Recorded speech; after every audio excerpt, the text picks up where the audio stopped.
પશ્ચિમના દેશોની નકલ, ઇન્કમ એન્ડ એક્સપેન્સ બાજુમાં આપણે કરવાની જરૂર નથી. એ લોકોને દર અઠવાડિયે 5 દિવસ પછી પગાર મળી જાય છે અને એ લોકો શનિ રવિમાં ખર્ચી કાઢે છે. બસ આવું જિંદગી પર ચાલે છે. અને પછી લોકો રિટાયર થઈને ઘરડા થાય ત્યારે સરકાર એમને નિભાવે છે. આપણે ત્યાં આવી બધી વ્યવસ્થા નથી. આપણે આપણો જેટલો પગાર છે એની અંદર આપણા કુટુંબની જવાબદારીઓ આ બધું આપણે ઉઠાવવાનું છે.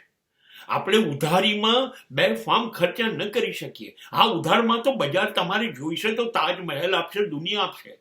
એમને ખબર છે આ લોકો હપ્તા ભરશે, દરેક હપ્તાનું વ્યાજ ભરશે, વ્યાજ એમની કમાણી છે. આપણે તૂટી જઈશું.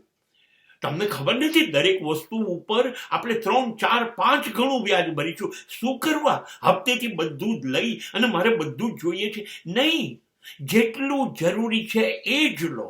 નહીં, પણ આપણે આ વાત નહીં માનીએ. આપણે ગમે તેમ કરીને લઈશું, વ્યાજ ભરીશું, બચત 0 કરીશું અને બેવકૂફ બનીને જીવ્યા કરીશું.